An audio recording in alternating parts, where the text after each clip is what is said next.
Honorable Anita Amongu, former Speaker wa Parliament, avuddeyo mu butongole n'alangirira.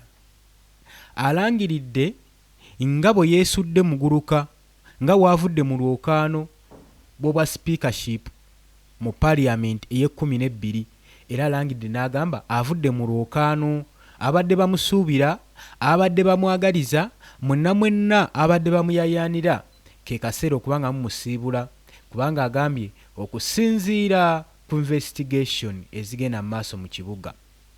Agamba okusinziira ku investigation ezigenda mu maaso mu kibuga ne consultation gye nkoze bye twogeddemu n'abannakibiina kyange ekya NRM mu nzikirizo bagamba nti nze nvudde mu lwokaano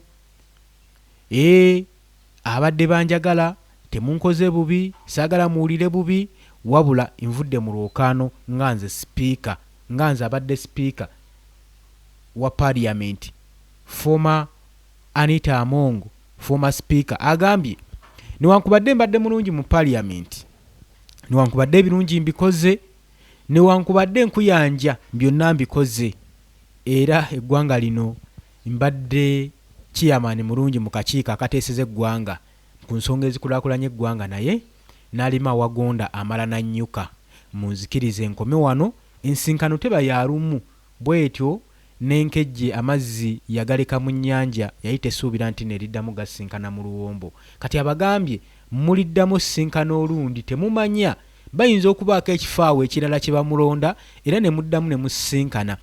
Bibadde ebigambo bya Speaker wa Parliament okusinziira ku documentary gyakoze ekiro ekikeesezza olwaleero. Oli ku Yugi Update TV kosinziro bango tuuliza gwatana tweyungako nkutegeeza nti kirira wansi waliwo ekigambo subscribe kikoneko oberenga otweyungako. Abali mu diaspora abana mbatumiddeko nnyo ensonga muziraba akaliro mukawulira ensonga ezigenda maaso mu ggwanga lyammwe muziwulira. Kakati mukole bwezigingirire mukole bukubirire musobole okulanga mukomawo ewammwe ku butaka. Bannange, home is not where you live but home is where you belong. Mukomewo ewaka ne munakola ebyobugagga ne musiisira eyo mu emitala w'amayanja era ewammwe wasigala wammwe bane tubaagala mukomewo ewaka tubaagala mukomewo mu struggle mukomewo mulwanirire eggwanga lyammwe. Weewaawo waliwo abatayinza kuddamu kulinnya kigere kyabwe wano mu Uganda bwe tubasaasira nnyo naye mmwe kati mwe abasobola okukomawo mmwe abasobola okulwanirira ate abo kakati mmwe abasobola abalina enkizi mulwanirire eddembe lya bannammwe abaliko sanctions obutalinnya kigere kyabwe mu ggwanga Uganda. Waliwo bwe tumanyi figures nga tekyasobola kulinnya mu ggwanga Uganda. Ennaku eziyise emabega gwe mukwano gwange newankubadde akabozi kabadde kawanvuye naye munzikirize nkakomyawo. Ennaku eziyise emabega bwe tuba tusinziira ku bizzeewo emabega ku Anita Amongi ebigenda mu maaso ku sipiika bwa Parliament okwongera security ey'amaanyi security operations okweyongera mu ggwanga ne mu residences eza Speaker Anita Amongu nga tugenda mu maaso ne investigation egenda ekolebwa n'ab'ebyokwerinda. Development eno tugirabye ng'ejja ekolebwa era etaddewo significant attention era sparkinze discussions ku by'obufuzi bw'eggwanga Uganda saako ne stability eri ekibiina kya National Resistance Movement ngolowooza kiyimiriddewo kitya kati. Ku ebyo ebigenda mu maaso byonna bye kikoze abadde kyakusatu mu ggwanga era bw'abadde w'amaanyi mu kibiina ekya NRM. Golowooza okumukwata ne bamugoyaagoya ne bamufunyaafunya kirekawo ekibiina nga bo aba NRM. Tubagamba nti no gavumenti yatuuka dde okuwunzikibwa nga muwakana. Olaba bakwata bannaabwe mu ngeri efaanaganako weetyo. Golowooza nsonga ki gye baabeekengera ennyo. Wuliriza tunuulira. Okyagenda mu maaso oli ku Yugi Update TV kosinziro bango otuwuliriza tukyabatwala kanti ndiggwa. Gwe kyoba okola wuliriza buwuliriza gwali eyo ampuliriza. Kakati nno mu information gye twashiyalinze olunaku olw'eggulu lwabadde lwa Sunday ng'ennaku z'omwezi 17. Kakati nno Anita Amongu gy'otaabadde yavuddeyo n'alangirira decision ye ey'okuwithdrawinga okuva mu race ey'okubeera speaker wa parliament ku parliament ye 12 yavuddeyo n'alangirira decision ekirowoozo yaze n'awaayo ekirowoozo eri eggwanga ekyokuba nga agenda kubeera ng'ava mu lwokaano lw'okubeera speaker wa parliament owa trade-offs parliament. Era yagenze mu maaso n'okunnyonnyola n'okuttottula ng'agamba ekirowoozo kye kino wuliriza yagenze mu maaso n'okunnyonnyola ng'agamba nti ekirowoozo kye kino oba okusalawo okwe kuno kwazze oluvannyuma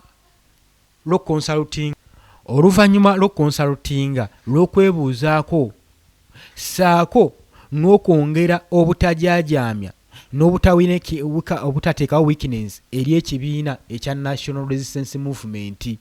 Era baatudde abakulu mu kibiina ne badisikasinga ku nsonga eno ne bamugamba ensonga z'obadde ogenda mu maaso n'okwogera decision gy'obadde oyina nga ggwe self decision ne self desire tukimanyi obadde determined nnyo naye kino kyerese va mu lwokaano ku lw'obulungi bw'ekibiina ekibiina nakyo kikubeereddewo singa si kibiina ebyo byonna by'oli tuwandibibadde kati nga bagenda maaso n'omuwooyawooya bamanyi obuzito bwe wuliriza bamanyi obuzito bwe yensonga lwaki bagenda maaso n'omuwooyawooya abbye nnyo eggwanga amakonteyina n'amakonteyina g'essente abadde agayina kati gavumenti ekimanyi bulungi era balina omuwooyawooya n'omukwata obulungi kubanga abadde azitowa abadde alina obusobozi bwe yeesimbawo ku bwa parliament okuyitamu ng'olwo alina obusobozi obugulirira ababaka ba parliament nga Museveni tumuhabulwa waakola. Era kigambibwa nti n'ekigendererwa kye ono ekigendererwa kye mubadde mumutegedde mu bwa sipiika ye ate si byabadde aliko ennyo ensonga abadde ayagala kujja ku bukulembeze bw'eggwanga ebyo mbadde muwoza Same mutaani wa Museveni Muhoozi Kainerugaba yagenda okujja ate simanyi baagala omusikisa nga yatunudde ye abadde ne ina intention ze ng'ekintu kyakiruka nga ssaawa yonna yandijja ku bukulembeze bw'atakoleredde. Obukulembeze kintu kigazi nnyo of which kibakolerera obukulembeze kiringa bwesigwa si ekintu kye boogerako obwogezi si ekintu kye bakeera bukezi kuma kyagamba nti nze nkwesiga oba nze munneesige nti nze ndi mukulembeze ebyo ebintu ebiri bye bintu bye bakolerera you have to work for it they don't just say it but they work for it. Okyali ku Yugi Update TV kakati nga wenkugambye nti omukyalo ono abadde azitowa badde balina omuwumbawumba n'omuwooyawooya nga bannakibiina kya NRM kubanga abadde asobola okuvayo ne yeesimbawo bwa Namunigina abadde ajja bakuba ate abakwesimbawo bwa Namunigina abadde ajja kuwangula abadde ajja kujja afulumya busaggwa nga decision zonna zagenze maaso n'okukolera ekibiina kya NRM ayinza ozikansolinga n'ekyenjagala okutegeeza eyo ye yandibadde enkomekkerero ye ekyo nakyo obadde osaanidde okimanyi nga wenkugambye kye kino kye bakolerera kati abadde ayagala kujja ku kifo kino naye bannayuganda bandimwaniriza naye nga wenkugambye teweerabira nti eno yandibadde enkomekkerero ye gavumenti yandimulese kuyinaayina ng'agenda mu maaso n'okubasuula bandimuyeeyeza era nga woolaba Jacob Oulanyah we yakomekkerezebwa era n'olaba mu Uganda tulinamu emirambo egitambula nga bali baabakolako dda naye nga bakyali balamu olw'embeera. Tunuulira bonna abadde bajja kuwa sipiika tunuulira Rebecca alitwala Kadaaga tunuulira embeera gy'alimu basobola okusalawo okusanyalalizaawo bakisobola ddala era bakiyinza so yandibadde enkomekkerero ye ndowooza newankubadde kino ekyokola investigation eno kimuyambyeko naye nakyo toli sure kuba byonna bye bamukozeeko bingi obuswavu embarrassment gye bamutaddeko nnene y'amaanyi yandiwanda omuliro era kisuubire nti oyinza obutaddamu mulaba mu mbeera ze zimu okuva emyaka 5 kati bateeka okubaako kye bakolawo ekyo ino kitegera ye gavumenti yaffe gye tutambuliramu. Oli ku Yugi Update Civic Sinziro bango otuuliriza kakati nga wenkugambye nti hadde balina omuwumbawumba kuba abadde muntu munene w'amaanyi era nga wayeesimbawo asobola obbakomekkereza kati ne basalawo taking a decision eno ey'omukumaakuma, ey'omuwumbawumba. Otegeera ekintu ekyo. Anita Amongo agamba nti oluvannyuma lw'okonsalutinga eri bannakibiina kyange ne bateekawo clarity eri ekibiina kyange ekirungi ekya NRM. Mu bigambo bye abistatinzewo ati kuba bibadde bya luzungu. After a wide consultation and a deep introspection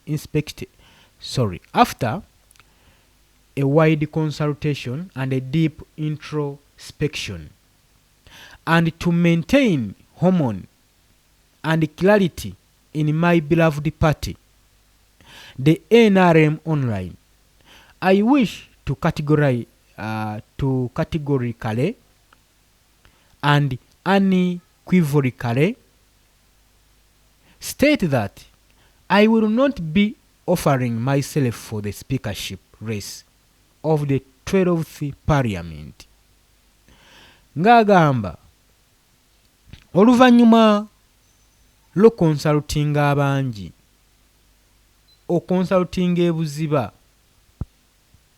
n'okumaintaininga ekitiibwa kyange ne clarity eri ekibiina kyange ekya NRM kye njagala ennyo.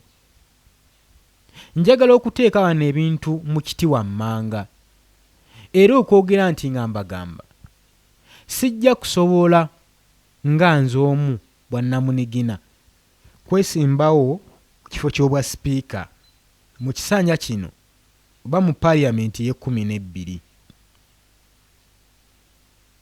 Era ng'agamba I am greatly,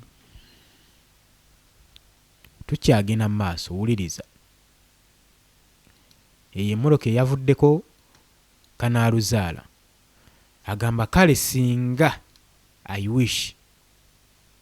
Okitegeera ekintu ekyo. I am greatly indebted to H.A. Kaguta Museveni, my party, the NRM Online, and a member of the 11th Parliament, for giving me the opportunity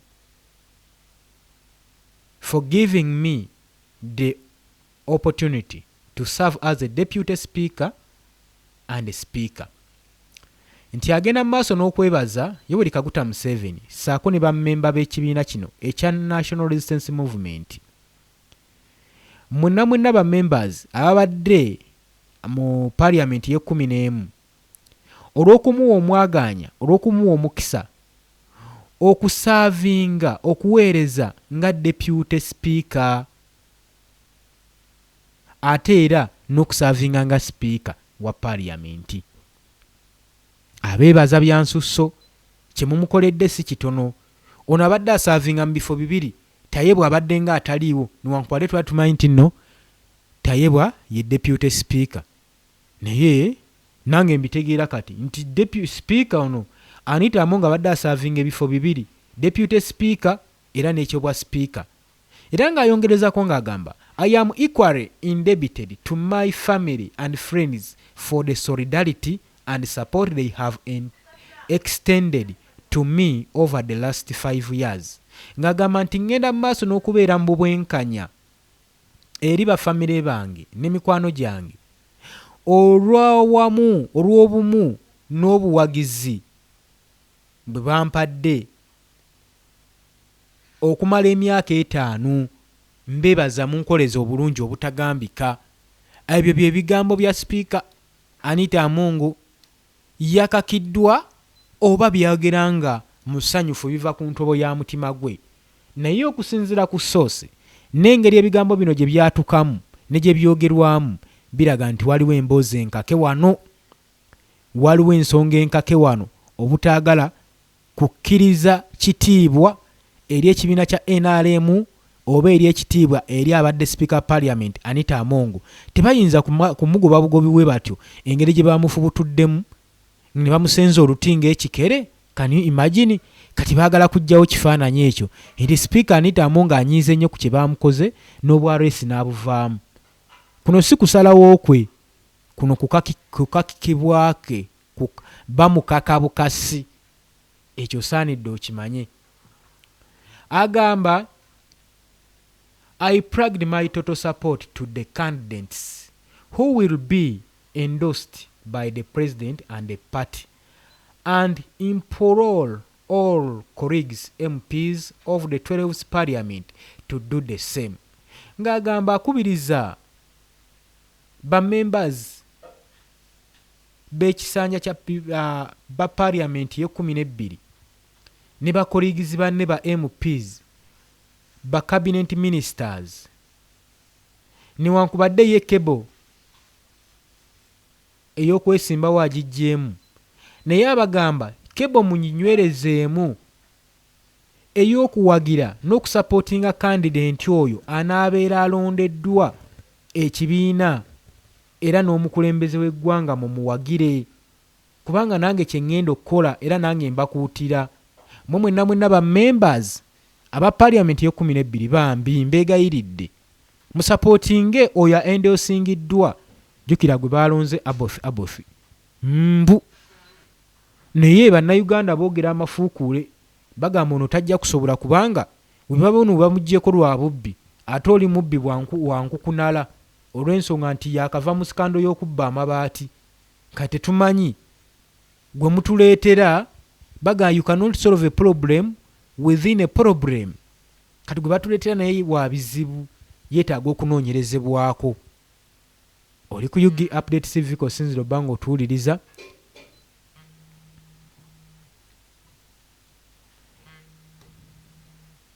Era Uganda mwesabire nnyo gye biva ne gye bidda tetumanyi. Bakujjawo ono bakujjira omanyi bakujjirawo akubanja ne bakuleetera ku kyayi. Kati awo kiki babategeeza? Tugambe nti bano tebaawula ntengotengo ku ntula. Mu bonna ade balina okujja mu race eno ey'ebwa speakership. Balabye ngono yabadde asaanidde ate ng'aliko question mark. Lwaki bamwetaaga nnyo? Ensonga ngenda kuba nzikunnyonnyola mu maaso awo gwe abadde ajje tatugoberere emabega kaawo. Ngenda kunnyonnyola waaki beetaaga Abofi Jacob Oboth oba weerito bali pronouncing nange simanyi. Gwe beetaaga okubeera nga yaba akiikirira parliament ye12, akiikirire akakiiko k'eggwanga ekkulu, yaba akola decision making nga olaba Anita Amongo wabadde ajja abikola ng'abayisizaawo pass. Kati ono naye kati gwe beesigamyeko ye ngabo yaabwe gye bayina era bamwendoosinze dda. Ekibiina kya Patriotic League Uganda kyavudde dda ne kimulangirira. Era David Kabanda yavuddeyo mu lwatu n'amukongratulatinga okubanga omukulembeze gw'asiimye gw'alonze okubanga yaba akiikirira parliament y'omulundi guno. Ebintu nno si byangu. Kati wuliriza, tukyali ku bigambo bya Speaker Anita Amongo. Mukazi wa tukyaka abyogedde abiwandiise n'amaziga gamutulukuka kubanga bino kirabika kubaddeko n'embooko. Bino ebigambo kuteekeddwa okubanga kubaddeko embooko. Omanyi okubanga wali obeddeko awo ng'olina essowaani y'emmere nga bakuwadde ekyokulya nga toyagala kirya naye ng'osaanidde okubanga okirya nga kye kikutaasa mu bulamu, obivuubiika eno kibooko wezigenda mu maaso obirya.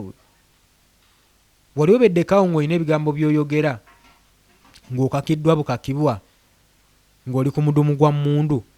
Kati ye n'empandiika era ng'agamba I shall remain viable to the service of my country as the party and the president may sign me.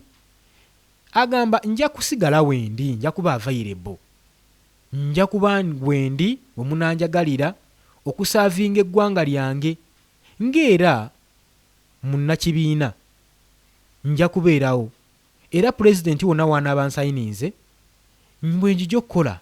Sifuddeeyo sinza asoose n'abalala bazzewe batyo ne bakita ne bakita okusinziira ku ssemateeka ne bakita. Kati wano bagenda tandika okutegeera amateeka. Era ng'ayongerako ng'agamba in the meantime I pledge to continue cooperating with all ongoing investigations as initiated by the relevant of the state to get to the root of all the allegation rises. Ng'agamba ngenda sigala nga bwe nkugambye, agamba mu kaseera kano nsigadde nkyakolagana wamu ne investigation n'okunoonyereza okugenda mu maaso eri organs, eri abakuumaddembe, eri aba security agencies mu states, banoonye omulandira gw'ebyo ebigenze maaso n'okurayizinga ebyogerebwa nti nze bye neenyigiramu. Njagala mbakwatireko nange basobole okubeera nga babizuula, basobole okuba nga babinnyonnyoka. Eba ngamba nti Speaker Anita Among neenyigira mu buli bw'enguzi. Can you imagine? Can it be possible? Era nange sigenda bafaako, wabula kye ngenda okukola abadde bampagira, ngenda genda mu maaso n'okuba nga nange mbayambako ku investigation yaabwe gye bagenda mu maaso n'okukola. Olwo nno nsooke neeyambulula ekikwa kye babadde bantaddeko eky'obubbi mu ggwanga, nze Speaker Anita Among omulamba. Naye ono ayogera bino, nkugambye abadde n'amaka gali kooleka g'oteekako amaaso n'ozza wali. Agamu agasooka gaago eyo museum nnamba, ndowooza ogiraba, kanjikusembereze. Museum nnamba ago ge maka agali e Bukedya mu kyalo, ago tegali mu kibuga, ago ge gamu ag'omu kyalo. Kati we tudda ku maka galiwa? No. Njagala nkulaga amaka agali gali side ki ekigo, miziti kigo.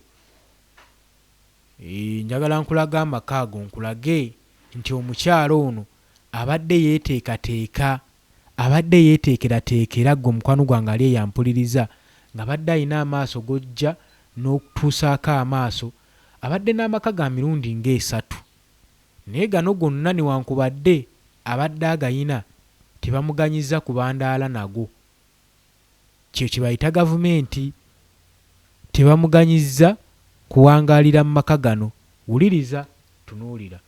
Kugambye amaka gabadde nago obadde togamuwa, kati ago ge gabadde ekigo, gabalibwamu obukadde 2 obwa Uganda, gego golengera waggulu agamasaamasa agatemagana, be babe okwerinda nga bagenda maaso n'okuba nga bagasalako. Naye abagamba bye bampayiriza byonna ngenda kubayambako, nsobole okutuukiriza omulimu gwabwe gugwe mangu, nange nsobole okuba nga ndya butaala. Era ng'agamba, I have served both as a deputy speaker and a speaker. Her departure abagamba nti nze nsaavinze nga deputy speaker era nga speaker. So sejjusa, ekyo mukitegeera, sejjusa mumpagidde. Wabula okuvaawo kwe kulina ebibuuzo bingi mu political landscape eri ekibiina kya NRM. Kiki ekiteeseteese era kiki bateeseteeseewo ku kulonda member wa parliament, kulonda speaker wa parliament mu session eno? Ki kibatunuulidde, ki kye bagenda mu maaso n'okukola? Wabula waliwo information efulumye nga security eyiiriddwa ku border posts olw'ensonga ezigenda mu maaso, investigation ngenda kuba nga nzikuwa, teri ali safe, ngenda kuba nga ngakuwa. Gwe ky'oba okola, sigala ng'oli ku Yugi Update TV. Kirira wansi waliwo ekigambo subscribe, kikooneko subscribing, osobole okubeera nga oli wamu naffe, oleme kwerabirako na mukadde, kubanga akwega kuyambako okuleetera notification message okulaga oba okuweereza obubaka nti tuyingiddewo. Kakati mu byonna ebigenda mu maaso, nakugambye ngenda kunnyonnyola, tuweerabira lwaki balonze Aboth, lwaki badde baagala Aboth yaba atwala mu maaso obwa speakership. Wuliriza, bakimanyi bulungi nnyo Aboth abadde akiikirira UPDF mu parliament, yabadde awaayo ensonga eziva eno mu UPDF. Naye ono jjukira institution eno gy'abadde badde temwesiga naye bulungi, operation ezimbadde tebazimugamba, badde tazimanyiiko, era ng'ebimu byagenda ebimu yeekanga parliament yebimubuuza n'omubuuza nti owaayo ate bino tujjukira nga badeployinga amagye ga UPDF mu ggwanga erya South Sudan nga waliwo okusikangana omugwa. Parliament neebuuza amagye gatandise ddi okudeployingibwa mu Sudan, amagye g'eggwanga Parliament emanyi, kubanga Parliament erina okugosolizinga nti gagende gatandise gatya. Ne bayibuuza Obothi nga naye tabimanyiiko mayita gabanenze temunsibaako matugambuzi kundiisa ngo nze sibimanyi. Yabyegaana, yagamba nze sibimanyi era sibimanyiiko, n'abyegaana. Wabula mu kubyegaana baakowoola aba UPDF banyonyine ku nsonga eno. Mu bakulu abaafuluma baavaayo ne bagamba si buli nsonga yonna egenda mu UPDF operation zaffe nti tuzimugamba, era tasaanidde na kutegeera ku operation zigenda mu maaso mu UPDF. Ffe twabagambye twadeployinze dda amagye mu South Sudan. Takimanyirwa nsonga, tekimukwatako, tekimukakatako kubanga ategeera buli kimu ekigenda maaso mu institution. Ye omulimu gwamanye waakoma, omumpi waakoma waakwata. Kitegeere ensotoso ze eruma atudde nga bamugamba nti manya wookoma, olina tukiikirira bukiikirizi mu Parliament, ate tukiikirira ebyo bye tuba tugambye, bye tuba tukuwadde, so si kusaka bye tukola eno ate obitwale mu Parliament. Oba okyajjukira saga eyo, kakati ggwe ngamba otya nti ono agenda asobola okuweereza mu Parliament ng'aweereza ggwanga ddamba? Olaba institution entono weeti yali emulemye okuweereza. Naye eyo natuveeyo tudde ku point. Lwaki nkugamba oba lwaki nagambye ensonga zino nti wuliriza n'obwegendereza. Wuliriza, tukimanyi bulungi nnyo gwe kyotamanyi nti gavumenti eyagala kuleetawo transformation mu bukulembeze. Era mwami Yoweri Kaguta Museveni yandibanga ayagala kuleeta Muhoozi Kainerugaba mutabani we yabasikira entebe y'obukulembeze. Kakino tasobola kikola nga tayisize ensigo mu sekita ng'eno eya Parliament omuli abasajja abakambwe ennyo abayinza okuwakanya ekirowoozo ky'okulonda Muhoozi Kainerugaba. Kati okulonda Obothi owa UPDF kijja kubanga kiwa olukiiko omwaganya okusobozesa Muhoozi ow'amagye olw'okubanga simateeka amukwata, amukugira obuteesimbawo ku kifo kyonna kyonna mu ggwanga, amuyingizaawo kawolawola asobole okubeera ng'alondebwa Parliament nga yeeronda memba. Wuliriza, Parliament yeeronda memba oba omukulembeze agenda okukiikirira eggwanga. Kati Obothi babadde bamwetaaga okubawo paasi kino, jjukira munnaabwe naye wa UPDF. Issues zonna ensonga ezeetaagisa amagye okufuukira bannansi akayinja mu ngatto, ono amateeka ajja kuba agayisaawo bulungi nnyo kubanga amanyi kya protectinga. Yensonga lwaki bamwagala ku bwa sipiika obwa Parliament. Si lwakuba nti mugezi nnyo, nti abadde alina kyakola ekyamaanyi ennyo, tabadde famous kiri awo mu byabufuzi, n'omulimu gwe loolo ye gy'abadde akola tebadde nnyo significance mu Parliament, niye alondeddwa for a certain assignment. Okitegedde? Alondeddwa for a certain assignment mu Parliament asobole okubaako omulimu gwaggusiza ekibiina kya National Resistance Movement. Naye ekibiina kino kyagala kubanga kisisika bayingizaawo ekibiina kya Patriotic League Uganda kisobole okukavalinga up ensobi NRM zonna zeekoze olwo ekibiina kino kiyingirewo. Ekibiina kino ekikulibwa Muhoozi Kainerugaba, olina okitegeera. Nga tugenda mu maaso n'okumaliriza, njagala otegeera ensonga eno lwaki Obothi yagenze maaso n'okwendoosingibwa okubanga yagenda okubeera ng'akiikirira Parliament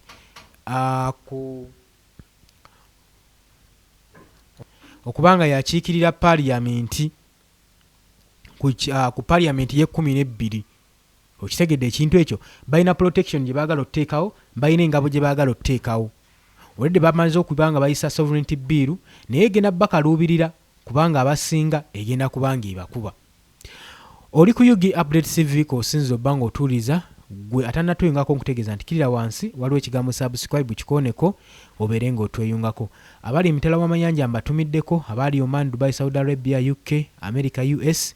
olw'obudde munzikirize nkome wano. Mbaagala nnyo era nga mbagaliza olunaku olulungi.